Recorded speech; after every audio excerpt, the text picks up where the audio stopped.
पिछले 2 दिनों से खेसारी लाल यादव का गाना यूट्यूब के ट्रेंडिंग सेक्शन में अपना पकड़ बनाया हुआ था।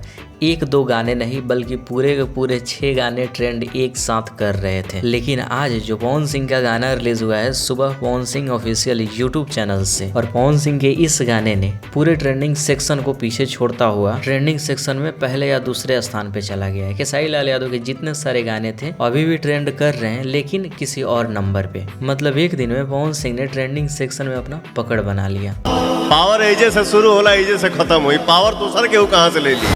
और जिस वक्त हम वीडियो बना रहे हैं इस वक्त पवन सिंह का गाना यूट्यूब के म्यूजिक ट्रेंडिंग सेक्शन लिस्ट में तीसरे नंबर पे ट्रेंड कर रहा है। और पिछले कुछ घंटा पहले वीडियो बनाया था जिसमें आप सबको मैंने दिखाया था कि 30 नंबर पे ट्रेंड कर रहा है, लेकिन बहुत जल्द तीसरे नंबर पे आ गया। और अगर ऐसे ही चलता रहा तो नंबर 1 बहुत जल्द हो जाएगा। और ये अपने भोजपुरी इंडस्ट्री के लिए बहुत प्राउड मोमेंट है कि एक साथ ट्रेंडिंग लिस्ट में 7 गाने ट्रेंड कर रहे हैं। और आप सबकी क्या राय है कमेंट सेक्शन में जरूर लिखिए। इस वीडियो को जितना हो सके शेयर कीजिए और चैनल को सब्सक्राइब जरूर कीजिए।